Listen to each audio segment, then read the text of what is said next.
Monday, everybody. Welcome back to the Couchside Judges. I'm Scott Fontana.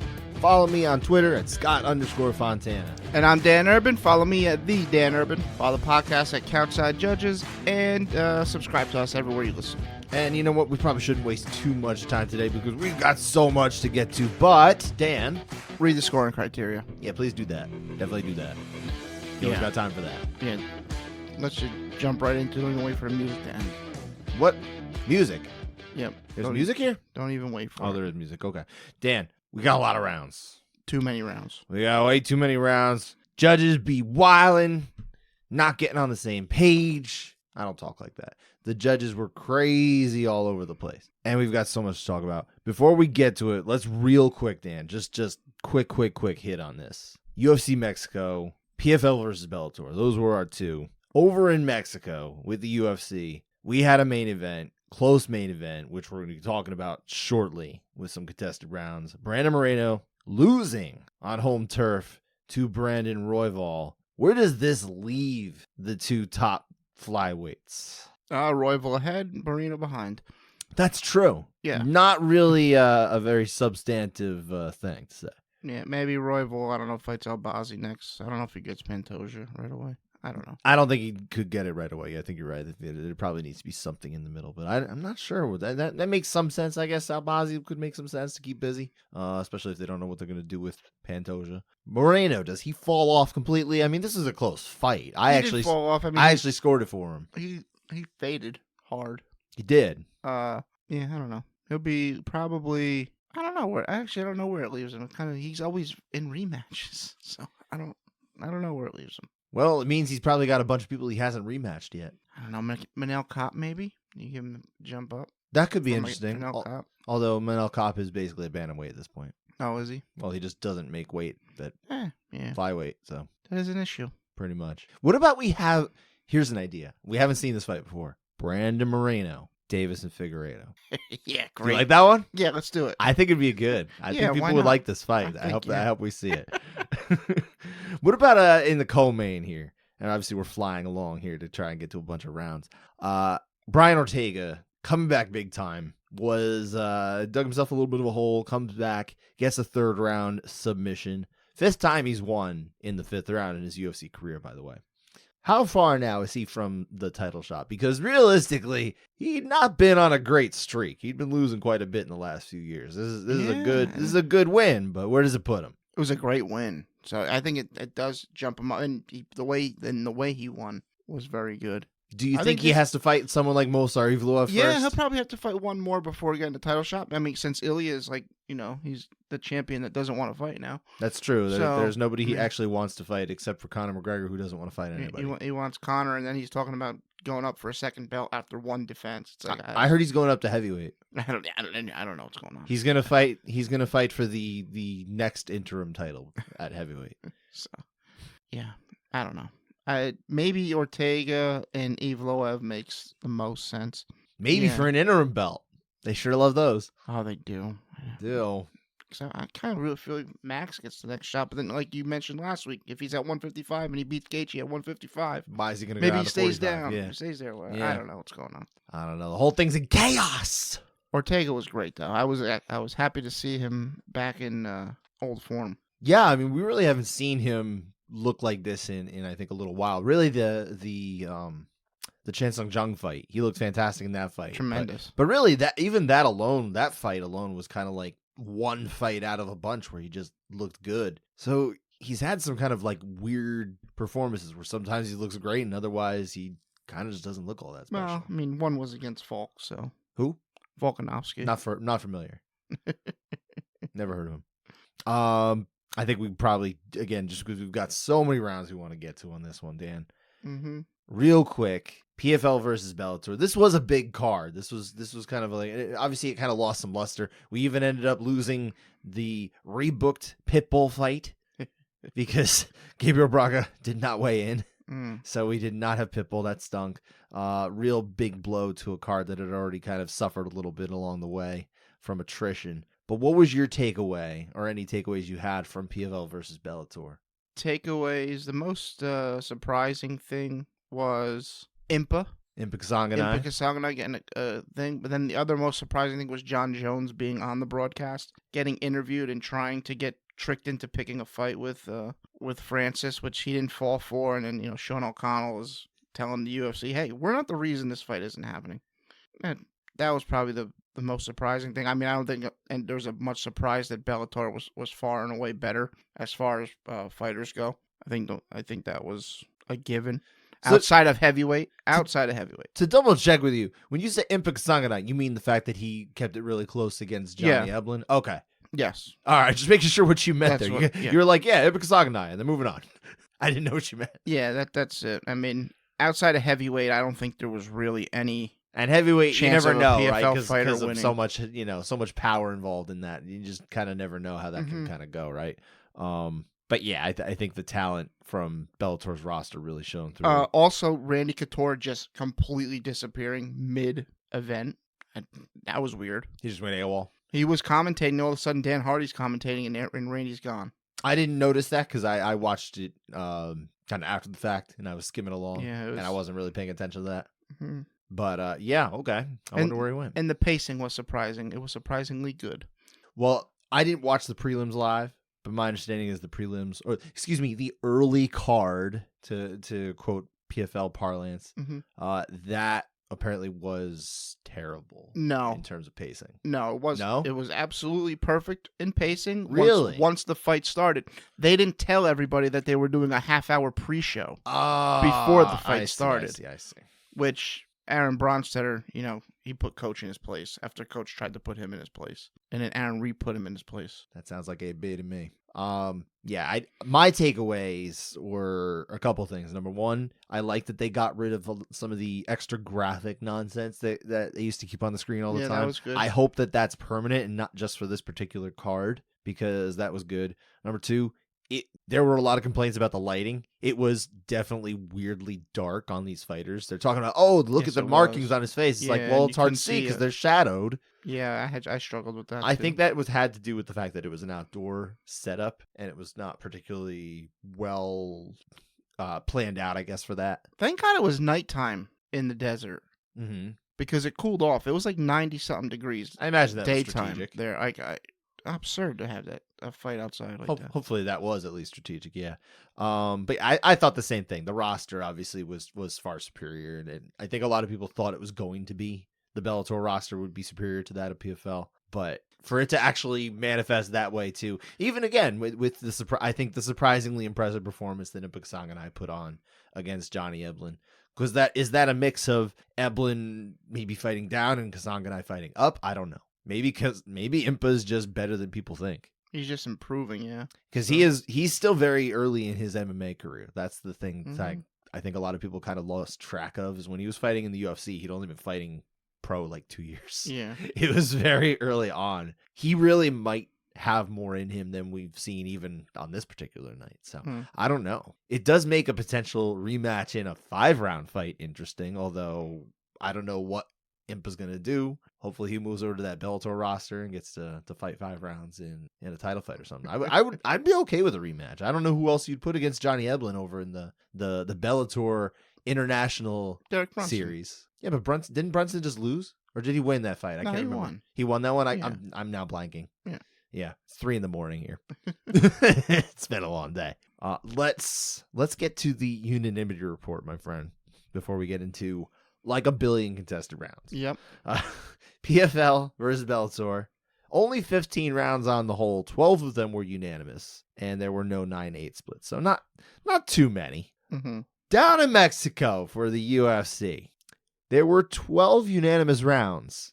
Out of 25, we had a 48% unanimous rate. 2 of these were 9-8 splits. Now look, that alone doesn't mean the judging was bad, but good golly, when you see under 50% agreement, which is very rare, and we look at this is very rare, it's not ideal. It's just not ideal. Mm-hmm. But we obviously on this show, we dig into why. We look at every individual round. We don't just look at the macro. We got to look at the micro. So we will get to all 94 by my count UFC Mexico City rounds, or 97. It was something like that.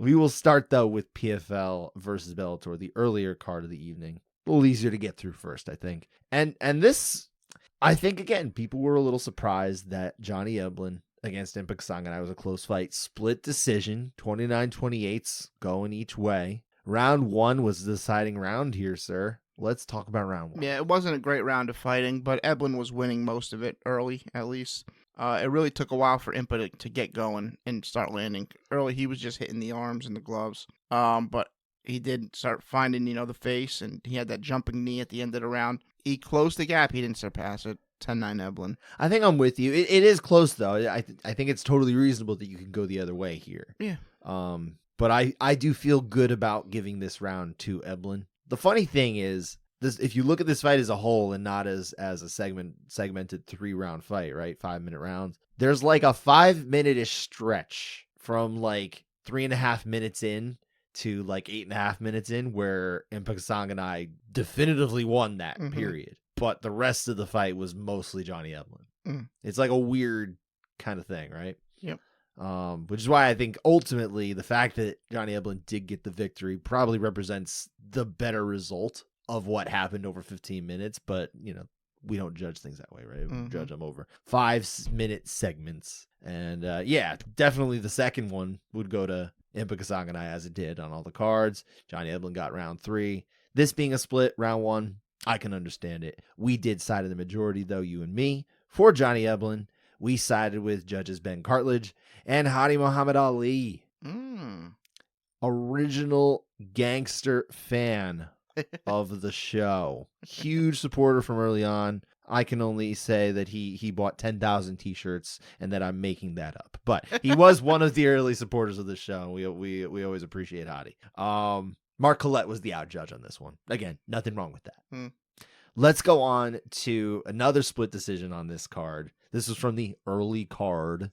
Yeah. Claressa Shields got the win over Kelsey DeSantis. Split nod, 29-28 all around once again. This time round 3's our decider after round 1 went to DeSantis and round 2 went to Shields. What happened here? Yeah, this is the most interesting round of the entire show, and we got a lot of rounds. On the feet, Shields is landing hard, landing solid, good body shots, good to the head. DeSantis appears to be exhausted. About halfway through, she does get a takedown. That she definitely needed that. Probably even a little earlier than halfway through. I think it was a little earlier than that too. She moves to mount, and she's landing some good ground and pound. Some miss or get blocked. Not the hardest of shots, but she's throwing a good amount of them, landing a good amount of them. Shields is completely lost. She has no answer except for, hey, can you ring the bell so this ends so I can get up? I got to side with DeSantis. I think DeSantis edges on the effectiveness. Shields, really good on the feet, but I think Shields was in a lot more trouble on the ground than DeSantis was on the feet. 10-9 DeSantis. It is tricky. You make a compelling case for DeSantis, and I can understand why you would go that way. I did go for Shields, and I thought it was, my thinking was that the impact of the strikes on the feet from Shields were more effective than what DeSantis was able to do in close to 3 minutes on the ground. Because she started to heat up like really late in the round. Not a whole lot, like very slow build up to kind of doing anything, right, for DeSantis. So I can understand how, like, once you get to that end point, it's like, okay, we're now starting to really see stuff happening here. But I don't want to discount what Shields did. I sided with Shields, but I get it. I get the argument 100%.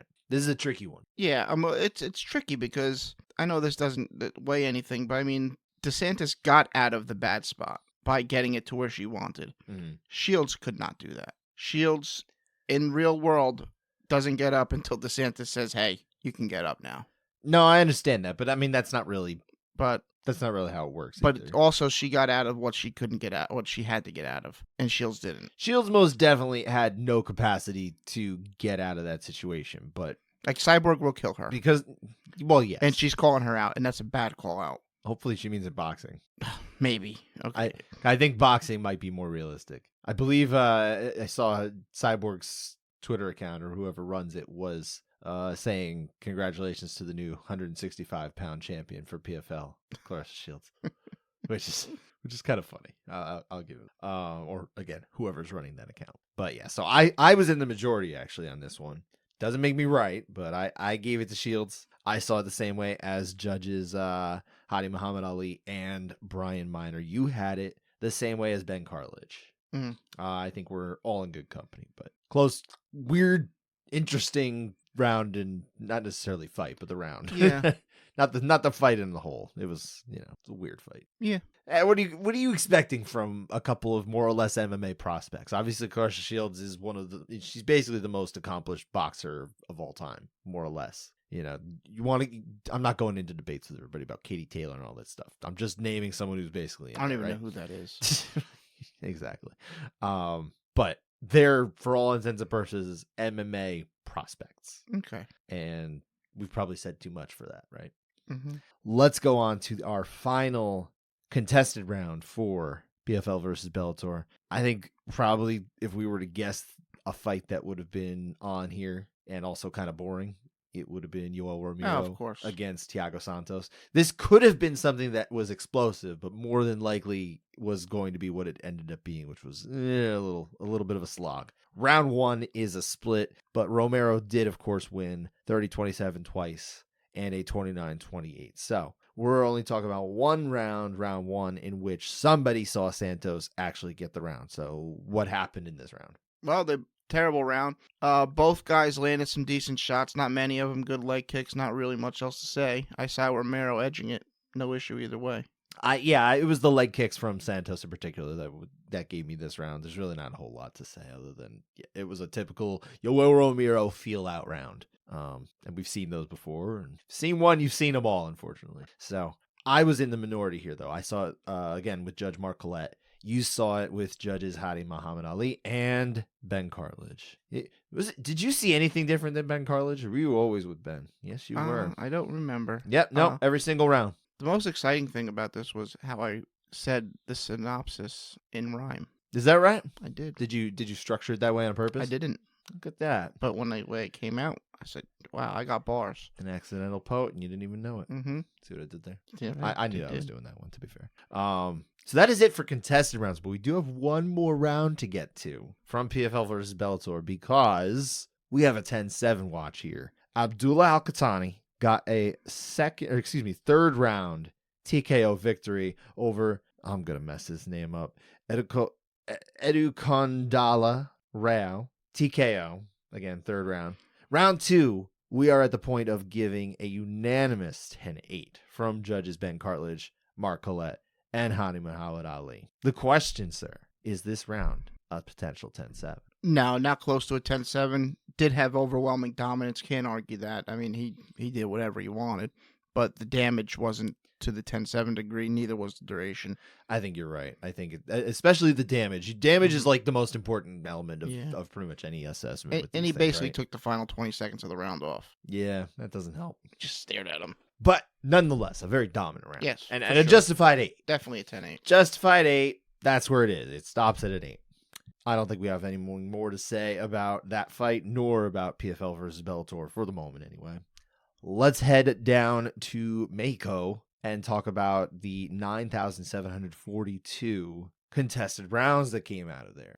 Starting with that main event, Brandon Royval getting the win over Brandon Moreno, 48-47 twice for the winner, and a 49-46 going to the loser, Brandon Moreno. Sir, not only is this 3 rounds we're going to be talking about from this fight, this is an alternative decision, sir. We have rounds 1 and 3 and 5 where Brandon Moreno is the majority round winner. Mm-hmm. He loses the fight. There's your alternative decision, my friend. Let's talk about rounds 1, 2, and 3, though. Starting with 1. What happened?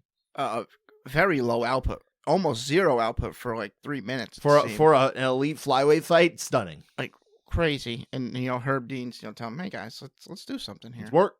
I do think Moreno got this one. He lands a big left hook, and I was like, oh, that's it. He won. But no, they picked it up a little bit, but I do think Moreno landed harder. If someone told me they thought Royval won, I'd struggle to argue with them. I'd say, all right, I guess, that's how you saw it. Really not that much happened. I don't have much else, to disprove you. I just think Moreno edged it 10-9. It's a close round. It definitely one where I think knowing what happened later in the fight, hindsight being 2020, I wonder if Brandon Royval would think to himself, man, I really wish I was able to push the pace a little bit more like I did later in the fight.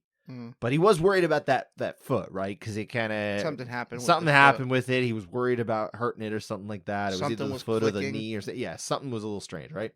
So that seemed to have obviously thrown him off a little bit. But I, like you, had the round for Moreno. Close round. We saw it the same, I should say, as judges Mike Bell and Genichiro Kamijo. It was Chris Lee who saw this one for Royval. And again, not crazy. This is a close round.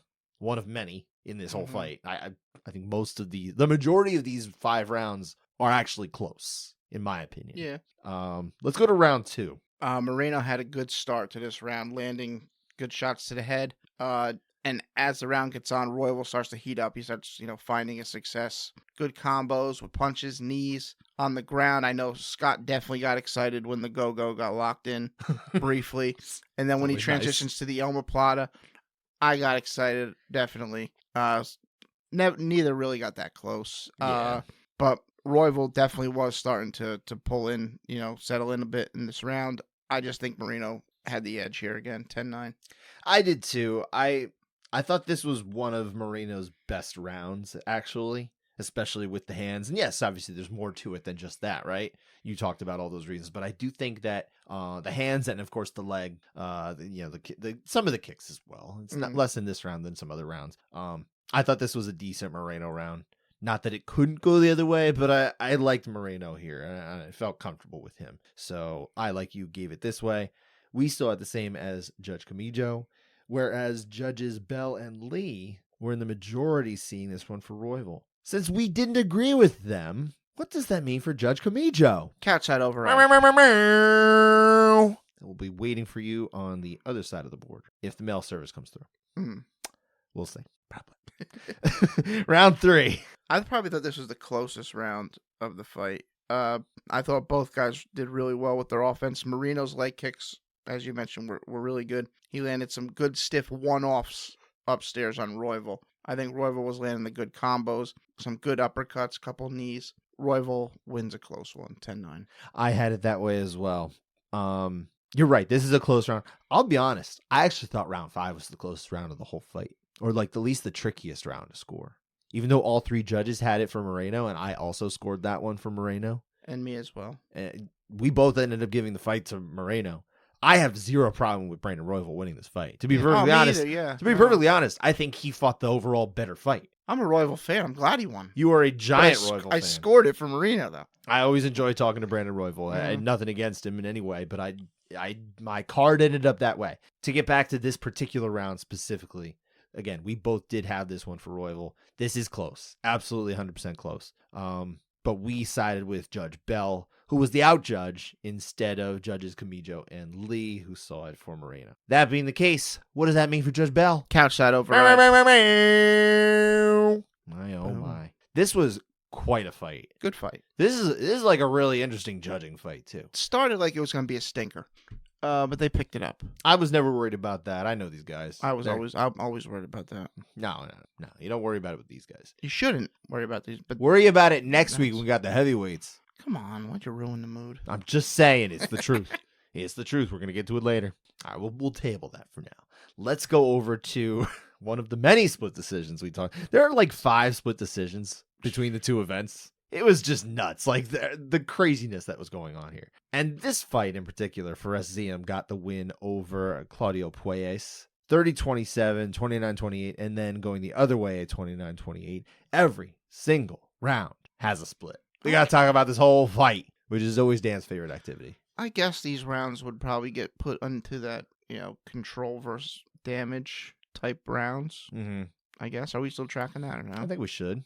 Yeah. These might be the first ones that go into it. Well, honestly, I think you could probably say the same thing about the Clarissa Shields fight. Yeah, you can put that in I think that's fair. I think that's absolutely fair. That was kind of a different fight. It is, but it's ground. You're still weighing ground. I know, but I know, I get it. It's much different. I don't know. Than this baloney. We'll deal with that later. You and I can figure out the semantics of that later. Yeah. Let's talk about round 1 of ZM Puelles. Yeah, ZM.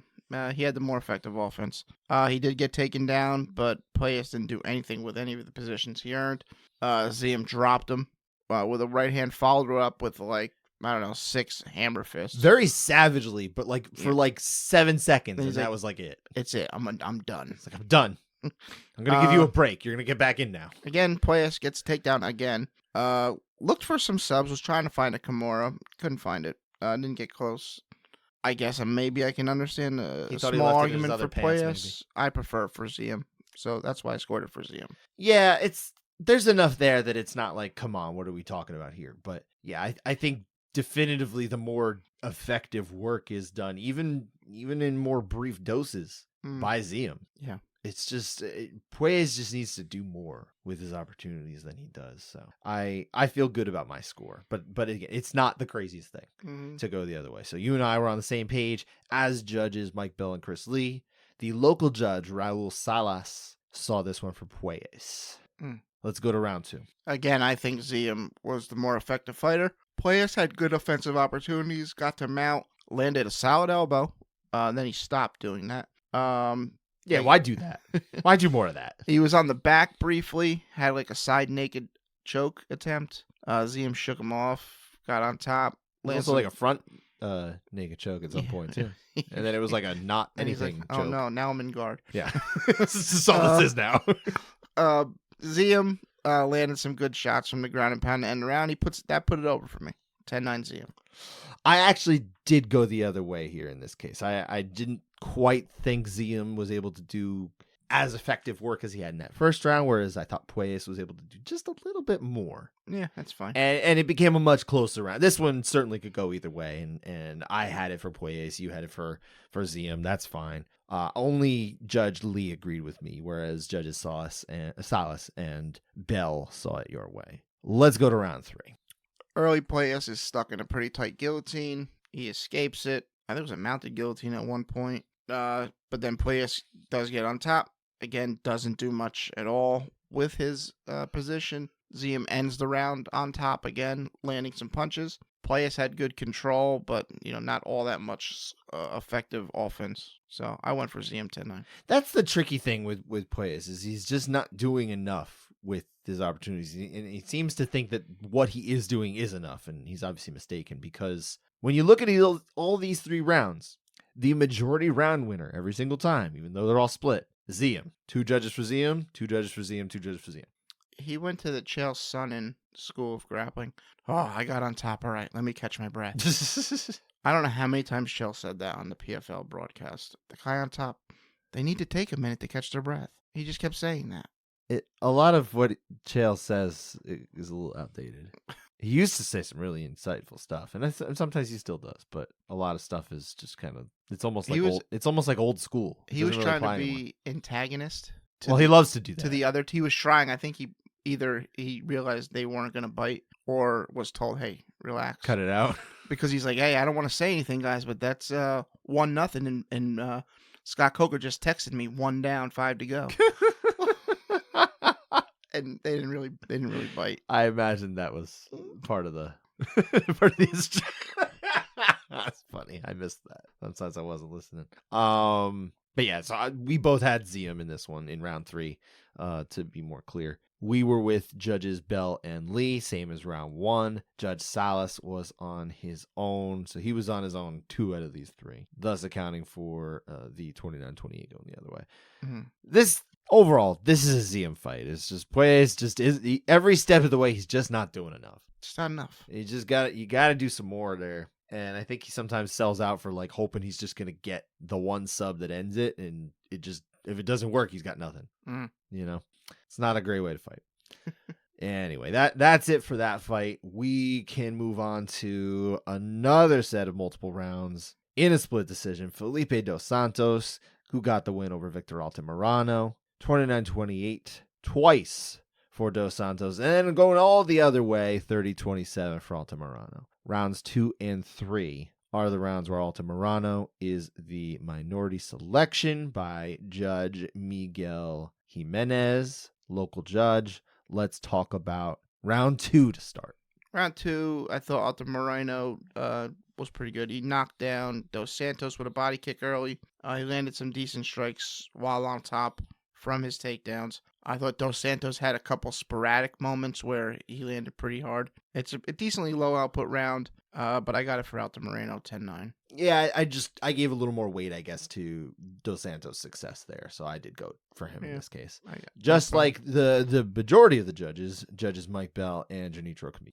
I'm in good company there. Yeah, you're fine. Nothing wrong with going the other way, as you did, agreeing with Judge Jimenez for Alto Moreno. Yeah, these were not the most entertaining fights. These last two we're talking about.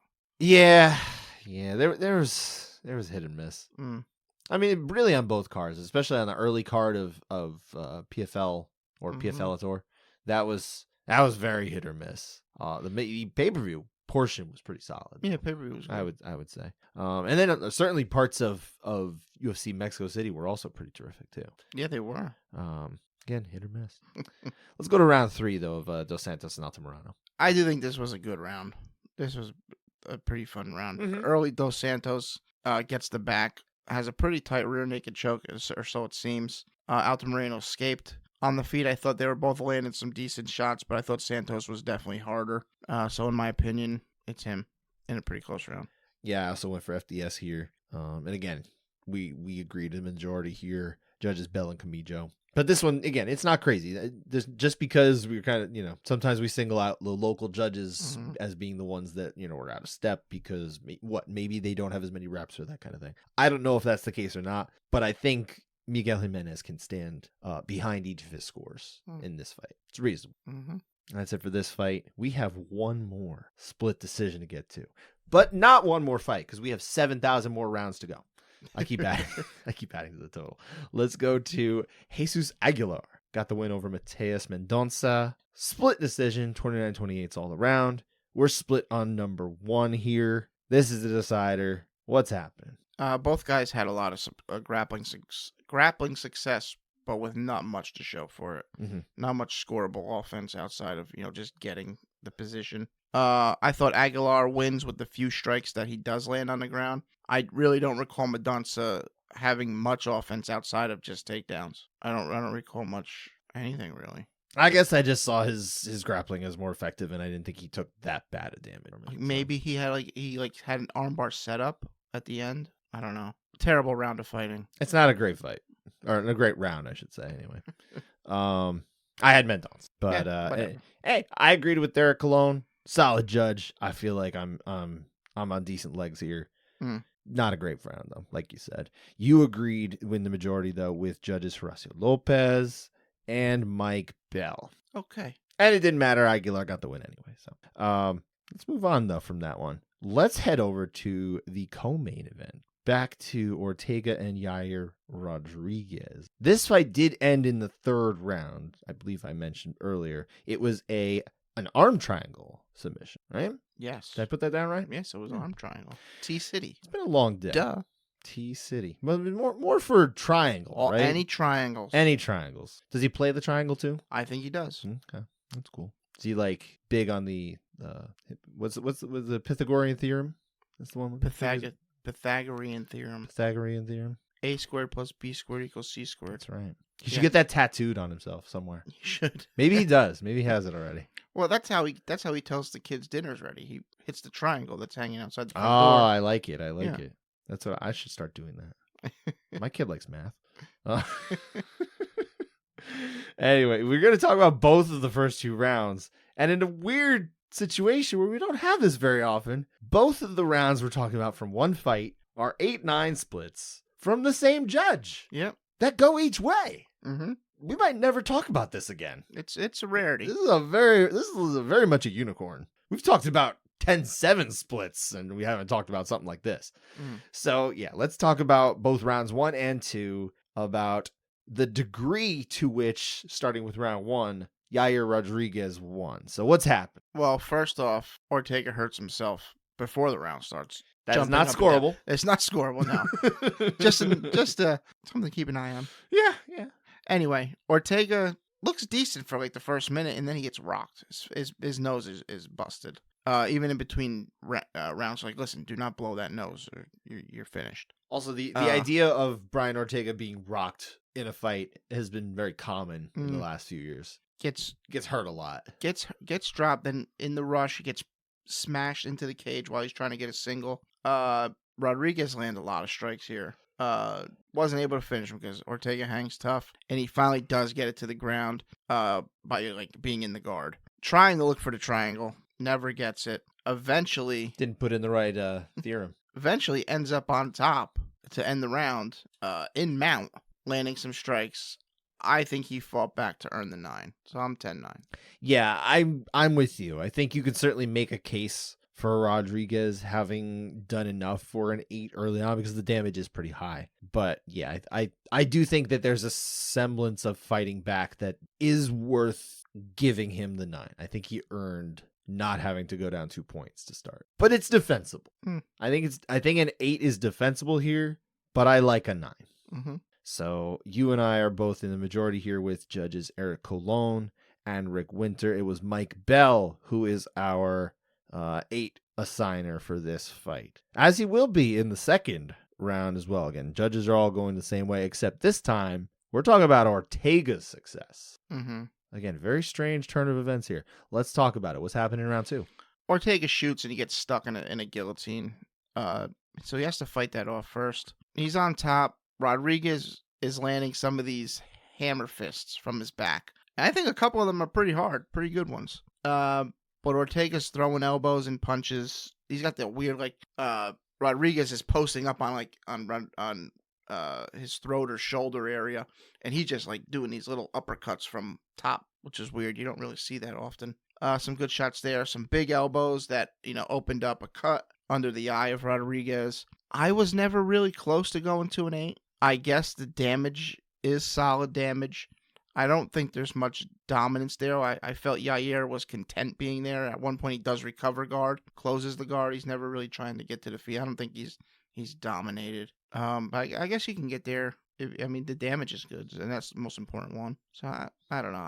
I'm just a 9.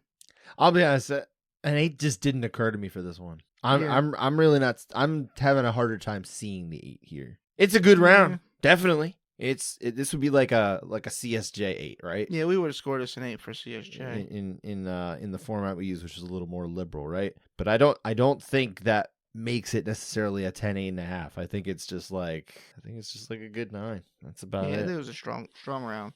Solid 9. But yeah, I don't love it. Not to put Mike Bell under fire for an 8 we disagree with again. It's not nearly as rough as the one that happened near the end of last year with the Alexa Grasso and Valentina Shevchenko fight. It is not to that degree, but I still just don't really see it, to be perfectly honest. But I'll give him the first one. The first one I could see. That's a little closer. And that's it for that fight. We have, again, 7,942 more to go. Actually, we only have 2 left. Yes, yeah, 2. We covered the other 7,940. We're speeding through this one. We kind of are, actually. This is ending up being a shorter show because we've been flying through so much. Let's get to, again, the penultimate round of the evening. Daniel Zellhuber got the win over Francisco Prado. Unanimous nod, 2 29-28 and a 30-27. The first round is the only one we're talking about, which means actually Zellhuber lost that round. Let's talk about that whenever you're ready. Fun round. Prado threw caution to the wind, got inside to land his shot. Zellhuber made him pay for coming in, but Prado made it worthwhile while he was in there. Good kicks from both sides, good punches. I think Prado's slightly more effective, 10-9. And I thought Zellhuber was a little bit more effective. That's about it. Bam. I think we nailed that. The judges on that one, we should also point out, sir. You agreed in the majority with Miguel Jimenez and Junichiro Kamijo. I saw it with Rick Winter. All right. And it doesn't matter because Zellhuber won the other round. This was the fight of the night, too. Yeah, it should have got fight of the night. It was a good one. Solid fight. The main event, though, I thought it was pretty good. Main event was good, too. Obviously, it took a little bit to kind of build up. That first round was a bit of a feeling out round. But by the end, that was a real big barn burner. And it was a close fight. I think something like that usually gets the nod. So I was a little surprised. Yeah. But here we are. What are you going to do? What are you going to do? Last round, final round. We have made it. We covered 9,442,806 rounds to get to here. Johnny Barcelos got the win over Christian Quinones. Round 3 submission via rear naked choke. Round 2 is our split. Dan, take us home. What a slugfest. Both guys smacked each other, but I think Barcelos got the better reactions, had slightly more immediate impact. 10-9 Barcelos. I liked him here too. I thought he was definitely a little bit more impactful with those strikes. You could go the other way, sure. It's not crazy, but I had to agree with you. And with judges Raul Salas and Junichiro Kamijo, Rick Winter was on the island on his own. Sorry, Rick. We just didn't see your one. All right, we made it. We did. Phew. Yes. That was pat ourselves on the back. Anyway, we have a lot of finishes actually as a result too. We had 6 finishes at each of these cards, PFL and UFC, 4 TKOs, and 2 submissions over in Saudi Arabia. 3 fights ended in the first round. Over in Mexico, it was 1 TKO and 5 submissions. Boom. Also 3 fights ended in the first round. Dan, out of 12 finishes on 2 cards and 2 continents and 3 promotions? Really 2, but 3. What was your favorite? T-City, arm triangle, Yair holding it a little bit long by accident, pulling the BJ pen, and Babalu. Let me just hold it a tad longer, but I honestly don't think he heard Mark Goddard telling him to stop. And also, Yair's tap was very faint. Well, Mark Goddard was actually he posted about this because someone was talking about this afterward. He posted that there was really nothing to it. It was just he respects Brian, thinks he's a good guy, and probably was just kind of holding it a little too long, but like maybe in the moment more than anything, Not, and you could tell right away. He, mea culpa, my fault. Brian Ortega was not trying to be dirty like that. They like each other, There was not bad blood here. So I think certainly it doesn't seem like this is something that's going to linger. I don't think so. Which is good. You wouldn't want that to mar a good fight and a good finish, and a good performance. Impressive win. Super, super great. Good call. I like that one. In yours? I went over on the PFL side. Vadim Nemkov, the former Bellator light heavyweight champion, moved up to heavyweight. Had a really nice finish of Bruno Capelozza, the former winner of the PFL heavyweight season, who definitely looked smaller than Nemkov. It's worth pointing out. But he put Capelozza to sleep with an arm triangle of his own. And Capelozza was just a piece of meat lying on the mat. That was quite a choke out. And he kind of got there because he was in a little bit of trouble, right? Like on the feet, Capelozza was actually starting to find a little bit of damage and created an unwelcoming situation for Nemkov a little bit. I felt he landed one good shot and Nemkov was like, oh, not enough of this. Exactly. Yeah, enough of this. It's over. He didn't land many of it either. And Nemkov was really dominating the fight for most of it. He didn't really take a whole lot of damage, but it was almost like, well, one was enough. Let's just take it down. And once he got it there, I mean, good golly, he knocked in that choke, and he was out very quickly. Did you watch? That was a tight one. Did you watch the aftermath of this, or did you just go to the next fight? I did not watch the aftermath. So inside the cage, there's these 2 cornermen, Fedor, Mike Tyson. Never heard of them. And Nemkov. And Chael is going crazy. He's like, I wish that was me. I wish that was me taking this picture. This is just a legendary picture. You got the GOAT and the other GOAT, and I'm sure 2 guys that are pretty nice. And he wouldn't stop talking about it. Okay. While the camera just showed these 5 taking a picture. And I do want to mention, if T-City didn't get this finish, my favorite submission would have been AJ McKee's leg triangle armbar. I weighed that one too. I actually almost picked that one. That was really good on Clay Collard. That was solid. But that does it. Very good fights though over there. On that, it's unfortunate that card didn't become what it was supposed to be because they built it up. It's like 6 divisions, 6 champions. They only ended up with 2 champion versus champion fights. One of which was not even the champion of their own division fighting the champion of the other division. It was sounds like they're doing this event every year. There is no way that they can make this work. They couldn't make it work the first year. I know. There's no need for it. I really hope they don't do it again, to be perfectly honest. I hope at some point they realize, let's just merge the rosters and get rid of the season format and allow everyone to do elbows. Make it like a regular fight thing. So much better. It would be way better if they did that. Stop with the gimmicks. No one needs that anymore. You're second place. Just do normal stuff. Don't be weird. Don't be the weird guy. Anyway. And also, please put some lights on these fighters. Keep them indoors. That is it, though. That is it for all of the myriad fights that happened over the weekend. We can now look ahead to a more normal weekend that actually goes off at a very early time. 4 p.m. Eastern Time main card. UFC Vegas 87. Back in the UFC Apex, where there are no fans and no fun and no compelling main events. Such as this one. Jairzinho Rozenstruik against Shamil Gaziev at heavyweight. Everyone loves a heavyweight main event, and by everyone, I mean no one. I think this one will be quick, though. You say that. I hope. And then we're going to be talking about Yeah. 3 contested rounds from this fight, in which 7 strikes were landed cumulatively across all 3. Yeah. Why did you bother saying that? What's the matter with you? Well, I'm going to push it a little further. Gaziev only has 1 decision Mm-hmm. in his whole career. Yeah. So maybe we'll get 2. I almost cursed. You don't even know what you're doing anymore. You're just throwing things against the wall. Rozenstruik is getting taken down, and he's getting submitted or TKO'd.